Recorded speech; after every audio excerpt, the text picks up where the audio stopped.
영적 기쁨을 회복하라. 느헤미야 8장 1절에서 12절 말씀입니다.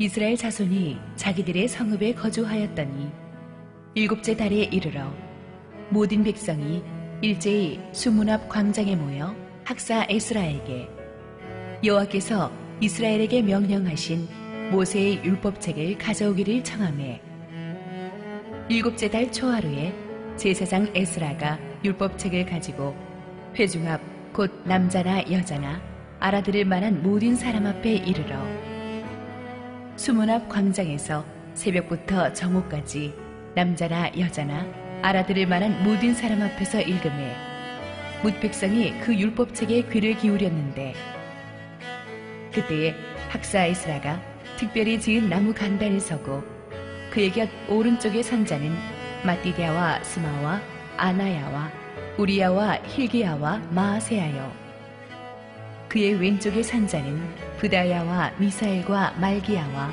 하숨과 하스바다나와 스가랴와 무술람이라. 에스라가 모든 백성 위에 서서 그들 목전에 책을 펴니 책을 펼 때에 모든 백성이 일어서니라. 에스라가 위대하신 하나님 여호와를 송축하며 모든 백성이 손을 들고 아멘 아멘 하고 응답하고 몸을 굽혀 얼굴을 땅에 대고 여호와께 경배하니라. 예수아와 바니와 세레바와 야민과 악굽과 사부대와 호디야와 마아세야와 그리다와 아사랴와 요사박과 하남과 블라야와 레위 사람들은 백성이 제자리에 서 있는 동안 그들에게 율법을 깨닫게 하였는데, 하나님의 율법책을 낭독하고 그 뜻을 해석하여 백성에게 그 낭독하는 것을 다 깨닫게 하니 백성이 율법의 말씀을 듣고 다 우는지라. 총독 느헤미야와 제사장 겸 학사 에스라와 백성을 가르치는 레위 사람들이 모든 백성에게 이르기를, 오늘은 너희 하나님 여호와의 성일이니 슬퍼하지 말며 울지 말라 하고, 느헤미야가 또 그들에게 이르기를, 너희는 가서 살진 것을 먹고 단 것을 마시되 준비하지 못한 자에게는 나누어 주라. 이 날은 우리 주의 성일이니 근심하지 말라. 여호와로 인하여 기뻐하는 것이 너희의 힘이니라 하고, 레위 사람들도 모든 백성을 정숙하게 하여 이르기를, 오늘은 성일이니 마땅히 조용하고 근심하지 말라 하니, 모든 백성이 곧 가서 먹고 마시며 나누어 주고 크게 즐거워하니, 이는 그들이 그 읽어 들려준 말을 밝히 알미라. 할렐루야. 우리 하나님께 감사와 영광의 박수 올려드리겠습니다. 오늘도 하나님께서 큰 축복을 저와 여러분에게 예배를 통해 주실 것을 믿습니다. 우리 함께 기도하시고 하나님 말씀 보겠습니다. 사랑하는 아버지, 은혜를 감사합니다. 오늘도 주님의 임재로 이 공간을 가득 채우시니 감사합니다. 부족한 종이 엎드려지고 오직 하나님의 말씀만이 선포되게 하옵소서. 예수님 이름으로 기도했습니다. 아멘. 지난주에 우리는 이제 느헤미야가 성벽을 재건한 뒤에 강한 나라를 만들기 위해서 새 행정 리더십을 세우고 또 예배자들을 세팅하고 1차 귀환민들을 대상으로 인구조사를 실시하는 것을 보았습니다. 하지만 나라가 살아나기 위해서는 정말 중요한 과제가 하나 남아 있었습니다.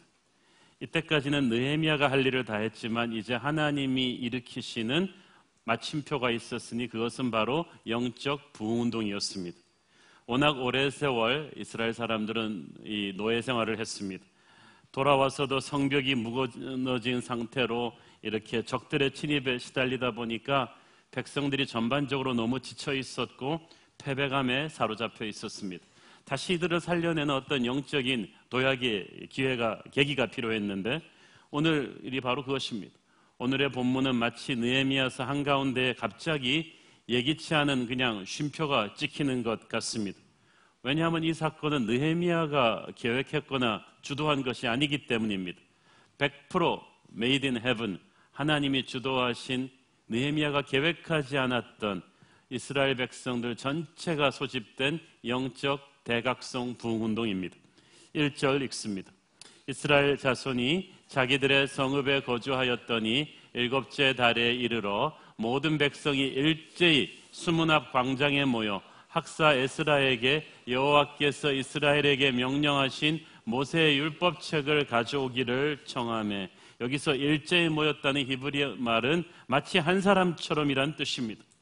백성들이 누가 시킨 것도 아닌데 마치 뭐에 끌린 것처럼 그 수만 명이 한 몸이 되어서 스스로 하나님의 성전으로 확 몰려온 거예요.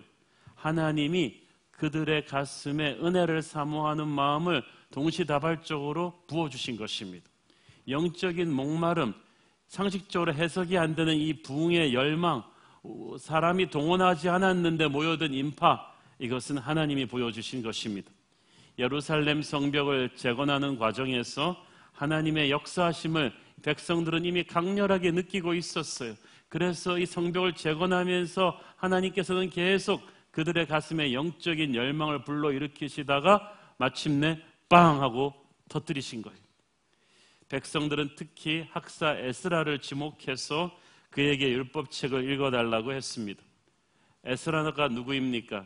BC 458년경에 2차 귀환자들을 이끌고 느헤미야의 3차 귀환보다 14년 먼저 예루살렘에 돌아와 있던 사람들 중에 하나입니다. 그는 대제사장 가문의 16대 손입니다. 모세의 율법을 평생 연구하고 가르치는 성경학자였습니다. 쉽게 말해서 목사님이죠. 70년이 넘는 포로 생활을 하는 동안에 이스라엘 백성들이 바벨론과 페르시아의 세속적인 문화와 지식과 가치관에 아주 깊이 물들어 버렸어요. 특별히 부모 세대가 죽고 그 다음 세대가 일어나면서 더욱 그렇게 되었습니다. 그래서 하나님의 말씀인 모세의 율법이 그들의 뇌리에서 잊혀져 가고 있었어요. 요즘처럼 성경책이 흔하던 시대가 아닙니다. 겨우 두루마리 성경 사본 몇 개가 성전에 있었던 것을 아무도 가지고 있는 사람이 없었어요. 에스라가 그것을 가지고 있었습니다. 아마 포로로 끌려갈 때 에스라의 할아버지가 이 성경 사본을 절대로 파손되는 걸 막아야겠다 싶어서 이민 보따리에 넣어서 포로로 끌려가는 그 와중에서도 다른 건 못 갖고 가도 이 성경 사본들만은 갖고 갔던 것이 분명합니다. 여러분, 요즘처럼 이렇게 압축돼서 아이패드 하나로 이렇게 성경책 한 권으로 성경책이 들어오는 게 아니에요. 창세기 하나가 있다마는 여기 두루마리가 몇 개를 갖고 와야 돼요. 창세기, 출애굽기, 레위기, 민수기 이렇게 해가지고 두루마리를 이만큼씩 가지고 가야 되는 아주 힘든 여정이었는데도 에스라의 가문이 그것을 보존한 것입니다. 보존만 한 것이 아니라 아무도 상관하지 않는 그 세월 동안에 에스라는 그것을 읽고 묵상하고 준비했던 거예요. 그래서 하나님께서 그를 사용하신 것입니다. 백성들이 다 알고 있었어요. 자기들은 그렇게 바벨론에 동화되어 있었어도 에스라 목사님은 말씀을 가지고 있다는 것을, 포로 생활할 때는 정신이 없어서 잊고 있던 그 말씀을 이제 하나님께서 깨닫게 해주신 거예요. 마침내 에스라의 때가 왔습니다. 그렇게 고생하면서 갖고 있던 말씀을 공개할 때가 된 거예요. 세상이 아무리 험해도 하나님의 종은 하나님의 말씀을 간직하고 있어야만 합니다. 소중하게 여기고 준비하고 있어야 돼요. 하나님의 때가 되면 하나님은 하나님의 종의 말씀을 통해서 부흥의 불길을 일으키십니다. 계속해서 2절 읽습니다. 일곱째 달 초하루에 제사장 에스라가 율법책을 가지고 회중 앞 곧 남자나 여자나 알아들을 만한 모든 사람 앞에 이르러, 자, 일곱째 달 초하루는 유대인들의 달력으로 나팔절로서 유대인들에게는 신년 정월 초하루예요. 그때가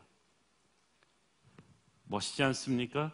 한 해를 시작하는 신년 정월 초하루에 모든 백성이 하루 종일 하나님의 말씀을 듣는 것으로 시작한다.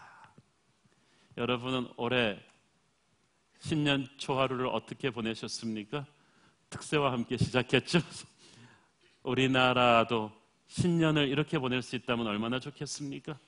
하루 종일 TV 보지 말고 고스톱 치지 말고 새해 초하루를 하루 종일 말씀을 들으면서 시작하는 거예요. 우리 민족의 운명이 달라질 줄로 믿습니다.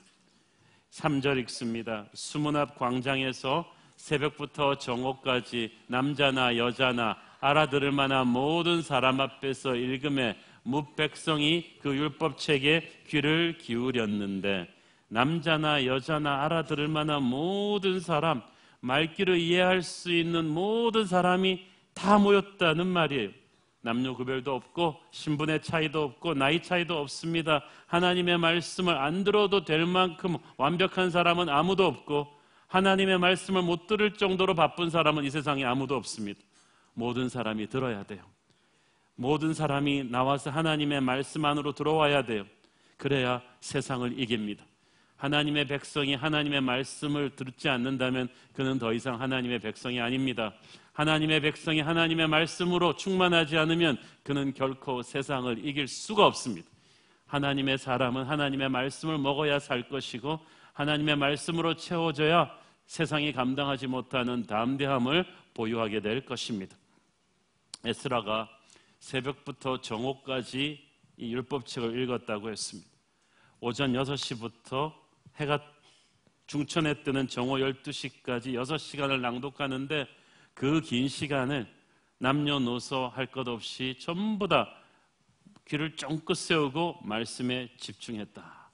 이건 하나님의 역사입니다. 누가 그렇게 청중을 집중력 있게 잡아 끌어올 수 있습니까? 부흥은 인간이 일으키는 것이 아닙니다. 부흥은 하나님이 주는 집중력이에요. 성령의 역사로 되는 거예요. 한마디라도 하나님의 말씀을 더 들려주고자 하는 에스라의 열심과 또 하나님의 말씀을 향한 목마름으로 나오는 백성들의 이 목마름이 만나니까 불꽃이 튀었어요. 그때 영적인 시너지가 생긴 거예요. 이때 이 백성들의 이 말씀을 향한 이 목마름은 시편 119편 131절에 나온 이 말씀에 표현해 줍니다. 내가 주의 계명들을 사모함으로 내가 입을 열고 헐떡였나이다. 사슴이, 목마른 사슴이 시냇물을 찾듯이 막 헐떡헐떡하면서 말씀을 목말라 하는 모습입니다. 부흥을 위해서는 에스라 같은 하나님의 말씀에 사로잡힌 종의 선포가 필요하고요, 그 말씀을 빨아들이겠다는 이 청중의 열정이 필요해요. 그 두 가지가 합치면 준비된 메시지가 간절히 사모하는 영혼에게 힘할 때 부흥이 일어나는 것입니다. 말씀이 폭발하는 것입니다. 그리고 새 역사가 시작되는 거예요. 5절 읽습니다. 에스라가 모든 백성 위에 서서 그들 목전에 책을 펴니 책을 펼 때에 모든 백성이 일어서니라. 모든 백성들이 일어났다는 말은 하나님의 말씀에 대한 기대, 가슴 벅찬 족용을 말하는 거예요. 이것은 그냥 유대인들이 일반적으로 하던 습관이 아니에요. 보통 유대인들은 일반적으로 앉아서 듣고 일어서서 기도합니다. 그런데 이 수십 년 동안 기다려오던 이 부흥의 시간, 바벨론 노예 생활 동안에는 듣지 못했던 모두가 하나님의 말씀의 임재 앞으로 같이 들어가는 이 시간에 그들은 하나님께서 어떤 특별한 은혜를 부어주실 것을 믿었어요. 그러니까 이건 영적인 엄청난 축제의 순간이기 때문에 가만 앉아 있을 수가 없었던 거예요. 이게 스포츠로 말하면 어떤 거냐 하면요, 코리안 시리즈 마지막 7차전 9회 말 양팀이 2대2로 비긴 상황에서 투아웃 2사 만루에서 타자가 들어섰을 때 청중 중에 아무도 앉아서 보는 사람 없습니다. 제가 그 비슷한 코리안 시리즈에 앉아있어 봐서 압니다. 그냥 흥분해가지고 다 일어나가지고 고함을 지르면서 투수와 타자의 일거수일투족에 집중하면서 경건해져요. 그냥 와, 아무도 앉아있지 않습니다. 지금이 영적으로 그런 순간입니다. 여러분이 하나님의 말씀에 흥분하면요 막 서서 일어납니다. 말씀에 대한 기대, 존경, 그렇게 서서 막 일어나는 거예요. 마태복음 5장 6절 말씀처럼 의에 줄이고 목마른 자는 복이 있나니 그들이 배부를 것이며, 정말 말씀에 줄이고 목마른 그런 열정으로 하나님의 말씀을 향해서 마음을 활짝 열고 서서 흥분하는 자에게 하나님이 영적인 충만함을 채워주실 것이다 라는 뜻이죠. 자, 6시간을 스트레이트로 서서 말씀을 들었다. 존경스럽습니다. 오늘날 설교 시간 10분만 길어지면 막 난리가 납니다. 이 초스피드 시대에 어떻게 6시간을 서서 들을 수 있을까 이해가 안 가죠. 특히 놀라운 것은 유창한 설교도 아니에요. 그냥 말씀 있는 그대로 낭독했는데도 백성들이 그 말씀을 들으면서 변했다는 거예요. 그 말씀에 몰입했다는 것입니다. 저는 설교자로서 굉장히 부끄럽습니다. 야, 하나님의 말씀이란 게 읽기만 해도 이렇게 파워가 있구나. 그냥 원색적으로 그냥 전하기만 해도 사람들을 흔들어 놓는구나. 말씀 자체로 설명이 필요 없는, 각주가 필요 없는 능력이고 권위인 거예요. 6절 읽습니다. 에스라가 위대하신 하나님 여호와를 송축하며 모든 백성이 손을 들고 아멘 아멘 하고 응답하고 몸을 굽혀 얼굴을 땅에 대고 여호와께 경배하니라. 에스라가 먼저 이 말씀을 끝나고 나서 위대하신 하나님을 송축 찬양합니다. 에스라 자신도 6시간 말씀을 읽으면서 하나님의 말씀이 자기를 통과하면서 성령의 불을 체험한 거예요. 저도 설교하면서 그런 은혜를 자주 체험합니다. 하나님이 주신 말씀을 그대로 전하는데 그 과정에서 저 안에 불이 일어나는 거예요. 그리고 에스라가 보고 있습니다. 그 말씀이 나가면서 성도들을 뚫고 지나가는 것을. 그래서 성도들이 은혜 받는 걸 자기도 느끼면서 이 말씀을 덮으면서 에스라가 참을 수가 없어서 손을 펼치고 하나님을 찬양하는 것입니다. 하나님을 찬양하니까 백성들이 거기에 대해서 아멘 아멘 하고 응답하는 것. 어떤 미국인 목사님이 왜 한국 성도들은 그렇게 아멘 아멘 자주 하냐. 그게 한국인 성도께 아니고 여기 느헤미야 이걸 봐라. 원래 아멘 아멘 하는 게 정상이다. 아멘은 그대로 이루어지기를 바란다는 나의 터짓듯한 고백이에요. 하나님의 말씀에 내가 하나도 반대하는 게 없다. 그냥 말씀 그대로 들어오시옵소서.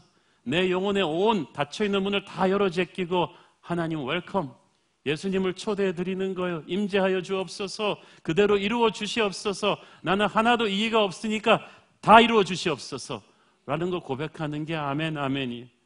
그러면서 백성들이 얼굴을 땅에 대고 여호와를 경배하기 시작합니다. 말씀 듣고 변하면요 진짜 예배자가 됩니다. 경배가 달라지는 거예요.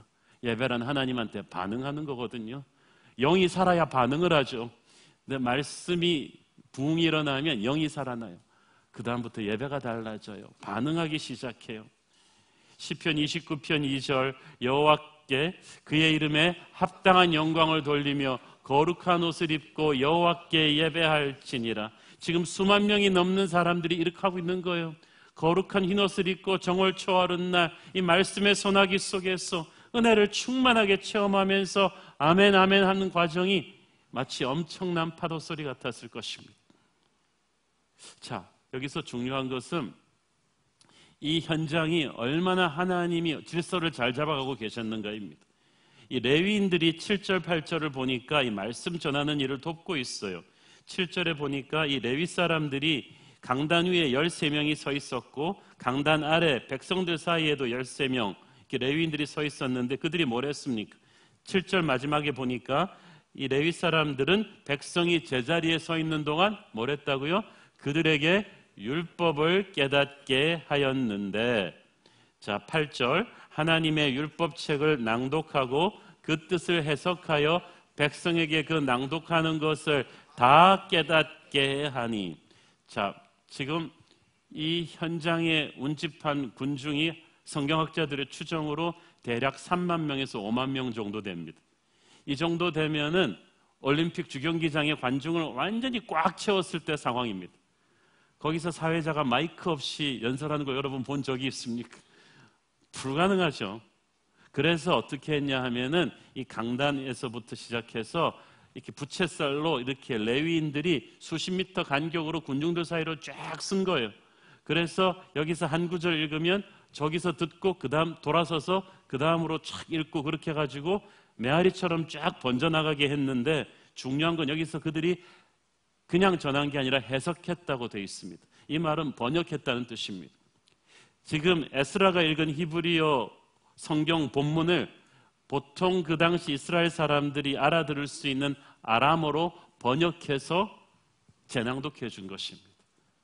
그래서 말씀의 내용을 잘 설명해 줌으로써 율법을 깨닫게 한 거예요. 그러니까 이 과정이 쉽지 않았어요.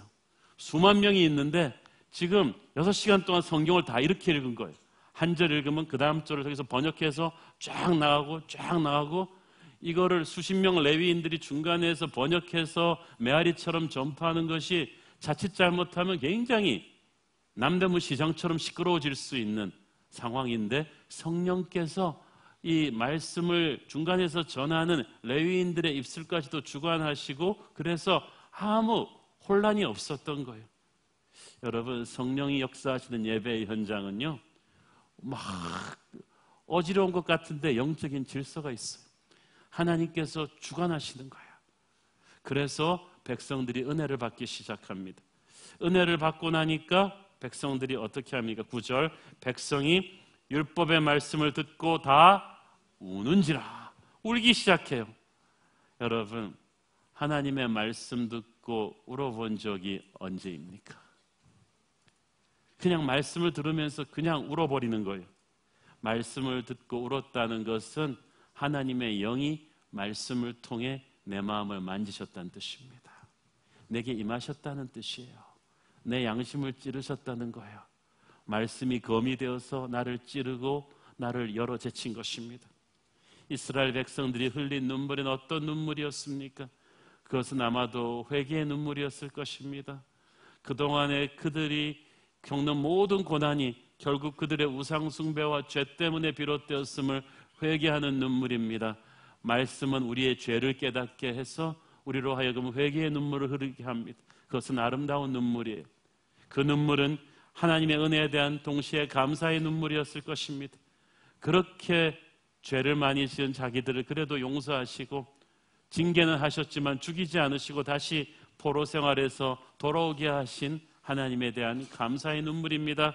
그 눈물은 또한 새로운 결단의 눈물이었을 것입니다. 다시는 옛날처럼 살지 않고 이제는 하나님 중심으로 사는 그런 예루살렘 성을 만들겠다는 결단의 눈물입니다. 마치 수만 명의 사람들이 말씀의 소나기 속에서 서 있는 것 같았습니다. 하나님의 말씀이 능력이 되어서 그들에게 장대비처럼 쏟아지면서 그들의 영에서, 그들의 눈에서 눈물이 흘러내리기 시작합니다. 얼마나 축복된 순간인지 모르겠습니다. 너무 백성들이 우니까 이 느헤미야와 지도자들이 당황해서 말립니다. 9절, 백성이 율법의 말씀을 듣고 다 우는지라. 총독 느헤미야와 제사장 겸 학사 에스라와 백성을 가르치는 레위 사람들이 모든 백성에게 이르기를, 오늘은 너희 하나님 여호와의 성일이니 슬퍼하지 말며 울지 말라 하고. 자, 여기서 보니까 오늘은 정월 초하루다. 하나님의 성일이다. 이제 슬퍼하지 말고 축제를 벌여라. 그래요. 눈물이 있으면 이제 축제가 시작돼야 돼요. 회복과 함께 축제가 오는 거예요. 그리스도의 십자가의 죽음을 통해서 우리는 부활의 축제로 나가야 하는 줄로 믿습니다.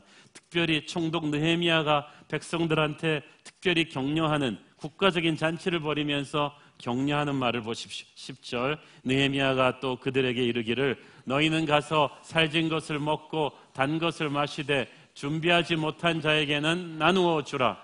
이날은 우리 주의 성일이니 근심하지 말라. 여호와로 인하여 기뻐하는 것이 너희의 힘이니라 하고. 여기서 핵심 구절이에요. The joy of the Lord is your strength. 여호와를 기뻐하는 것이 너희의 힘이니라. 여러분, 하나님의 기쁨이 여러분의 영적인 힘임을 믿습니까? 그것이 능력임을 믿으십니까? 그래서 주님께서 항상 기뻐하라고 하셨어요. 크리스천의 삶의 목적은 하나님을 영화롭게 하고 그분을 영원토록 기뻐하는 것입니다. 하나님은 축제의 인생으로 우리를 만들어 놓으셨어요. 에덴 동산은 기쁨의 땅이었어요. 인간이 망가뜨리기 전까지는 기쁨의 땅이었어요. 슬픔은 죄의 결과로 오게 된 거예요. 아픔은 죄의 결과로 오게 된 것이지 하나님은 항상 우리를 기쁨으로 회복시키기를 원하셨습니다. 믿는 자들이 하나님이 주시는 영적인 기쁨을 누릴 때 그것은 세상이 감당치 못하는 힘이 되는 거예요. 그래서 마귀가 우리의 기쁨을 앗아가려고 합니다. 우리에게 구원을 뺏을 수는 없으니까 구원의 기쁨을 앗아가려고 합니다. 어떻게? 죄를 짓게 함으로써. 다윗이 죄를 지으니까 구원의 기쁨을 잃어버렸어요. 예배를 드리고 사역을 해도 기쁨이 없어요. 오늘 여러분에게 기쁨이 회복되기를 바랍니다. 우리가 형제를 미워하면, 우리가 죄에 물들면, 두려움의 노예가 되면 영적인 기쁨이 없어요. 여호와를 기뻐할 수가 없습니다. 오늘 나사렛 예수의 이름으로 여러분에게 영적인 기쁨이 회복되기를 원합니다. 그래야 마귀를 이길 수 있는 능력이 생겨요. 하나님의 교회에는 영적인 기쁨이 가득한 곳인 줄로 믿습니다. 12절 보십시오. 모든 백성이 곧 가서 먹고 마시며 나누어 주고 크게 즐거워하니 이는 그들이 그 읽히 들려준 말을 밝히 알미라. 말씀을 밝히 안다는 것은 말씀을 듣고 깨달았다는 거예요. 은혜를 받았다는 거예요. 말씀을 통해 자기들의 죄의 실체를 알았다는 거예요. 하나님의 용서하심을 알았다는 거예요. 하나님의 뜻을 알았다는 거예요. 그래서 은혜를 받았다는 거예요. 말씀을 통해서 살아났다는 뜻입니다. 그러니까 이 말할 수 없는 영적인 기쁨이 우물가에서 펌프질하듯이 속에서부터 솟구쳐 올라오기 시작했어요. 여러분, 하나님의 기쁨은 은혜 받은 자만이 누릴 수가 있습니다. 말씀을 통해 깨달은 자만이 누릴 수가 있어요. 영적 깨달음이 없으면, 영적으로 뚫리지 않으면, 은혜 받지 않으면 아무리 웃으세요라고 말해도 교회에서 웃을 수가 없어요. 저는 여러분에게 하나님이 주시는 은혜의 기쁨이 충만하기를 바랍니다. 사도행전 13장에 보면 제자들은 기쁨과 성령이 충만했다고 했어요. 이 기쁨과 성령이 충만해지면 세상이 감당하지 못하는 하나님의 놀라운 사람이 되는 거예요. 저희 교회가 보니까 곳곳에 이 말씀을 향한 열정이 너무나 뜨거워서 참 너무 좋아요. 어저께 또 그저께 우리 이동훈 목사님 말씀 집회를 통해 우리가 얼마나 큰 은혜 받았습니까? 자, 이동훈 목사님 집회를 많이 봤는데요, 아주 그냥 120% 잘하신 것 같아요.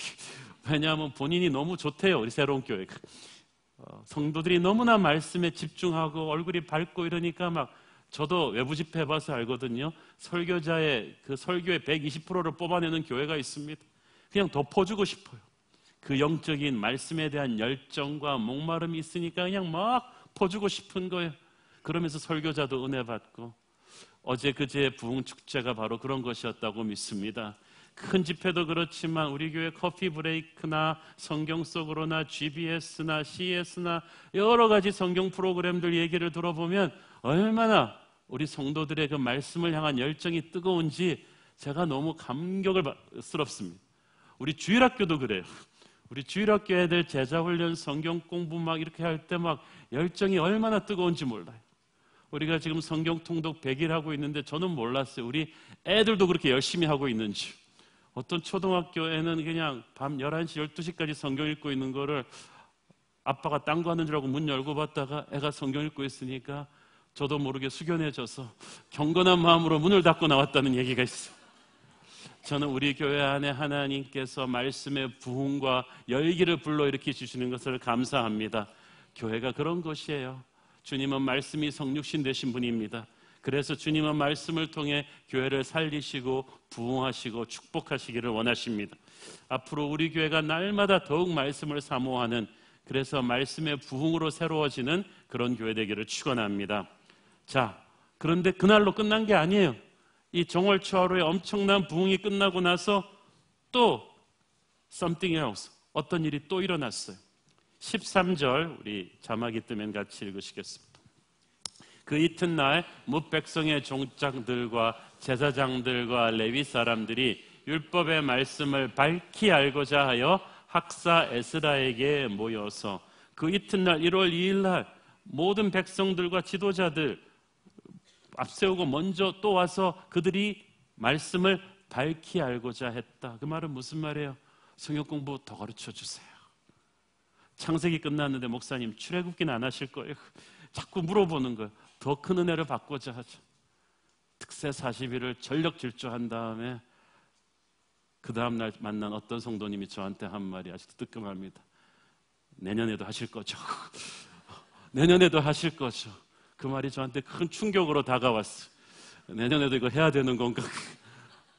기획한 것이 아닌데 에스라가 그런 심정이었을 거예요. 이제는 백성들의 영적인 열기를 막 끌려가는 듯한, 은혜는 더 큰 은혜를 갈구하는 법입니다. 정월 추하루의 큰 부흥, 하루 종일 부흥 집회를 통해서 은혜를 받은 그들은 이제 우리가 구체적으로 더 뭘 해야 되는가를 묻기 시작했어요. 은혜를 받은 사람에게는 이제 은혜를 삶으로 풀어내는 순종이 필요한데 뭘 순종해야 되는가? 하나님께서 그것도 말씀을 통해서 일러 주십니다. 14절, 15절 읽습니다. 율법에 기록된 바를 본즉 여호와께서 모세를 통하여 명령하시기를 이스라엘 자손은 일곱째 달 절기에 초막에서 거할지니라 하였고 또 일렀으되 모든 성읍과 예루살렘에 공포하여 이르기를 너희는 산에 가서 감람나무 가지와 들갈람나무 가지와 화석류나무 가지와 종려나무 가지와 기타 무성한 나뭇가지를 가져다가 기록된 바를 따라 초막을 지으라 하라 한지라. 자, 그들이 다 와서 이제 우리가 더 큰 은혜 받고 싶어요. 하나님이 우리한테 구체적으로 뭘 원하실까요? 해서 에스라가 글쎄 같이 봅시다. 그리고 다 같이 말씀을 읽다가 어디에 딱 걸렸어요. 초막절 준수하는 그 대목에서 딱 걸린 거예요. 여러분이 특별히 큰 은혜도 받지만 하나님께서 특별히 여러분 어떤 시점에 딱 걸리게 하는 말씀이 있었어요. 이스라엘 사람들에게 이 시점에서 갑자기 초막절 준수 문제가 딱 걸렸어요. 초막절이 어떤 절기입니까? 이스라엘 사람들이 40년 그 광야 생활을 기념하는 그런 절기예요.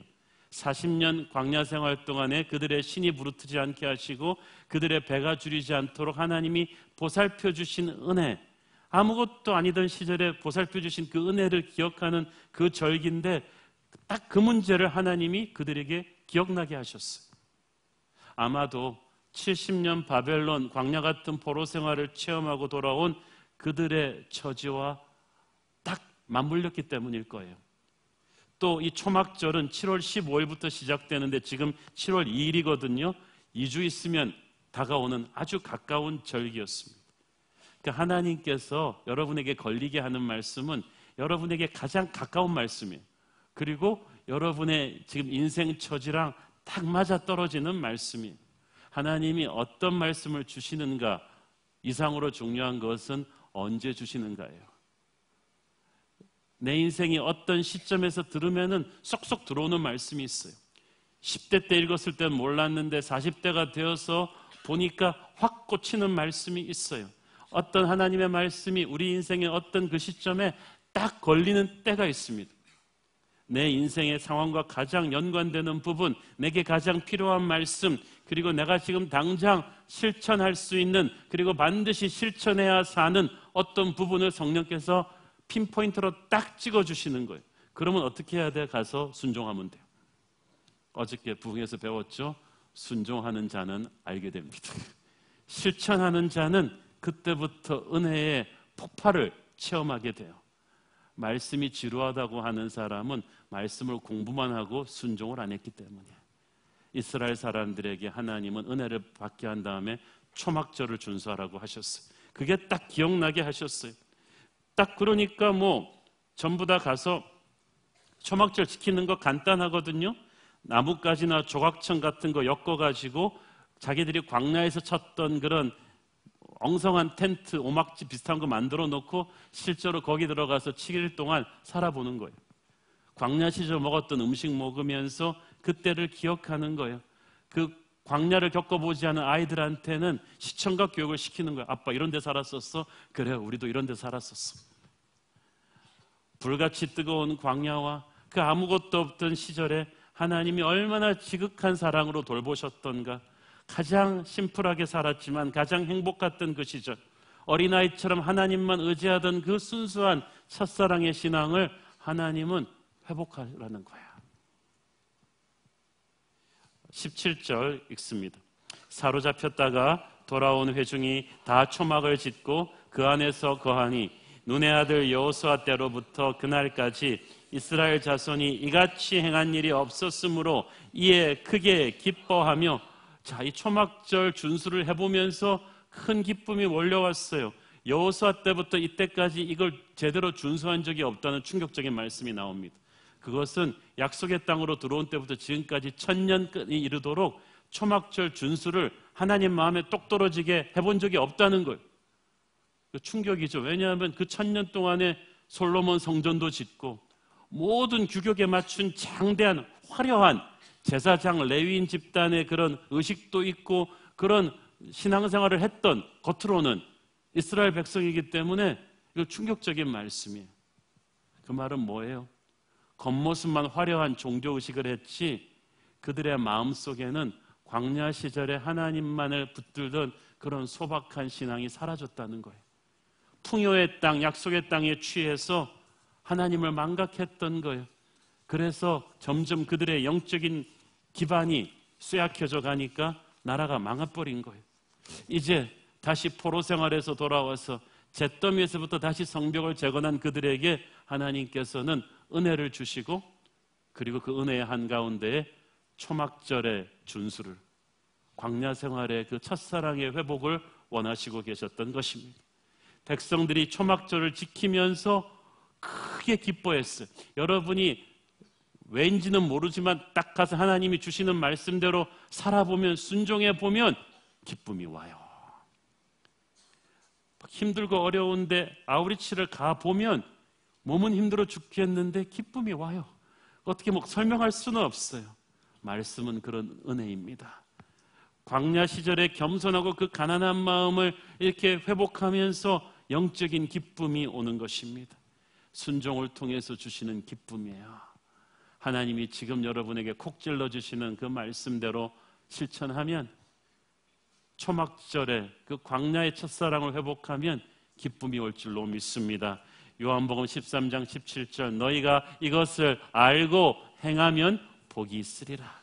오늘 하나님이 여러분에게 압박하시는 그 말씀을 가서 순종하십시오. 기쁨이 회복될 줄로 믿습니다. 여호수아 때 이래로 1000년 동안 도외시되어 왔던 이 초막절을 진심으로 준수하는 이것이 회복이 되면서 이스라엘의 새로운 희망이 불기 시작했어요. 여러분, 종교는 습관화될 때 가장 위험하다고 했어요. 키르케고르는 기독교의 가장 큰 위기는 열정을 빼버린 종교로 남는 거라고 했어요. 그래서 오늘날 가지고 있는 교회들의 수많은 예배와 기도와 찬양과 설교들이 위기가 온 거예요. 돌파구가 필요한데 돌파구는 영적 부흥입니다. 성령의 기름 부으심이에요. 하늘문이 열리고 하나님께서 우리에게 부흥을 향한 목마름을 주셔야 돼요. 그래서 이 메마른 심령들의, 마른 뼈들 같은 우리의 심령 위에 성령의 바람이 와야 돼요. 성령의 생수가 내리는 거예요. 그때 부흥의 불길이 임해요. 그러면 완전히 사람들이 달라지죠. 18절 읽습니다. 에스라는 첫날부터 끝날까지 날마다 하나님의 율법책을 낭독하고 무리가 이레 동안 절기를 지키고 8째 날에 규례를 따라 성회를 열었느니라. 매일 everyday 일주일 내내 말씀 잔치를 한 거예요. 저도 그래서 한번 우리 교회에서도 날 잡아서 우리가 에스라 부흥을 한 일주일 내내 그냥 스트레이트로 한번 해보고 싶은 마음이 있습니다. 때와 장소는 너희의 알 바 아니요 오직 문자가 너에게 임하면 일주일 내내 이렇게 부흥회를 한 다음에 8일째 되는 날 또 큰 성회를 열어서 천국 잔치를 벌였습니다. 이것은 느헤미야가 밀어붙인 거 아니에요. 백성들한테 꼭 하라고 강요한 거 아니에요. 누가 시켜서 이거 하겠어요. 하나님의 영이 백성들 사이에 불러일으킨 열심이에요. 열정이에요. 느헤미야도 기도의 사람이니까 이런 부흥이 일어났으면 좋겠다 하는 바람은 있었는지도 모르겠죠. 하지만 성벽 재건 공사하고 인구 조사하고 여러 가지 긴급한 일들을 처리하다 보니까 느헤미야도 있으면 좋겠는데 하면서 미루고 또 바쁘고 지쳐 있었고 긴장된 거예요. 다른 일들 때문에. 그래서 하나님이 직접 하셨어요. 모든 일들을 셧다운 시켜버리는, 그래서 하나님의 말씀에만 일주일 내내 집중하는 거대한 영적인 대부흥의 바람을 불러일으키신 것입니다. 말씀의 사람 에스라를 통해서 하나님께서 직접 하신 거예요. 그러므로 여러분, 영적인 부흥은 무엇입니까? 우리가 미처 몰랐던, 그러나 우리의 인생의 이 시점에 가장 필요한 것이 바로 이 영적인 부흥인 줄을 믿습니다. 그래서 주신 거예요. 여러분, 인생이 바쁘고 힘든데 뭔가 속으로 좀 답답한 게 있단 말이에요. 원인을 모르고 있는데 성공 뒤에 있는 이 불안감과 두려움과 이 피곤함을 어떻게 할 수 없이 그냥 막 다람쥐 쳇바퀴 돌도 굴러가고 있는 이 시점에 하나님의 브레이크드루가 필요하지 않습니까? 이것이 바로 영적인 부흥입니다. 하나님이 직접 부어주시는 그 목마름, 그 영적인 갈망, 성령의 은혜가 형제 안에 자매 안에 임해서 우리가 동시다발적으로 홀린 것처럼 주의 전으로 달려오고 기도의 자리에 달려오고 은혜의 말씀 속으로 자신을 던지는 그 열망, 저는 그 부흥의 불길이 우리 교회에 일어나고 있다고 믿습니다. 특세 40일이 그랬고 성경 통독을 100일 하면서 그랬고 그제 어제 부흥 집회가 그랬고 오늘이 그렇습니다. 말씀의 소나기 속에서 우리의 영적인 기쁨이 회복될 줄로 믿습니다. 우리가 세상이 악하다고 하지만 우리가 악한 세상에 너무 많이 물들어 있어요. 그래서 우리 안에 있는 세상이 씻겨나가기 위해선 강렬한 말씀의 소나기가 필요한 것입니다. 오늘 우리에게 말씀의 부흥이 필요합니다. 우리 안에 있는 세상이 씻겨져 나갈 수 있는 능력의 말씀이 우리에게 들어와야 되는 것입니다. 한국 교회가 살려면 기본으로 돌아가야 되는데 기본은 바로 말씀의 부흥인 줄로 믿습니다. 주여 우리에게 말씀의 부흥을 주시옵소서. 은혜의 소나기를 부어 주시옵소서. 한 사람도 은혜 받지 않고 돌아가지 않게 하여 주옵소서. 그래서 영적인 기쁨이 회복되게 하여 주옵소서. Come Holy Spirit, 성령이여 우리에게 오시옵소서. 예수님의 이름으로 갈망하는 거예요. 기도하겠습니다. 사랑하는 아버지, 은혜를 감사합니다. 오늘 우리 안에 영적인 목마름이 있습니다. 이스라엘 백성들 같은 영적인 목마름, 우리 주님이 주신 은혜를 향한 갈망이 있습니다. 성령이여 오시옵소서. 지난 이틀간의 말씀 부흥회를 통해서 우리에게 놀라운 천국 잔치를 베풀어 주신 하나님을 찬양합니다. 오늘도 하나님 말씀의 은혜를 주시니 감사합니다. 말씀의 은혜를 받고 새롭게 살아 일어나는 우리 모두가 되게 하여 주시옵소서. 예수님 이름으로 기도했습니다. 아멘.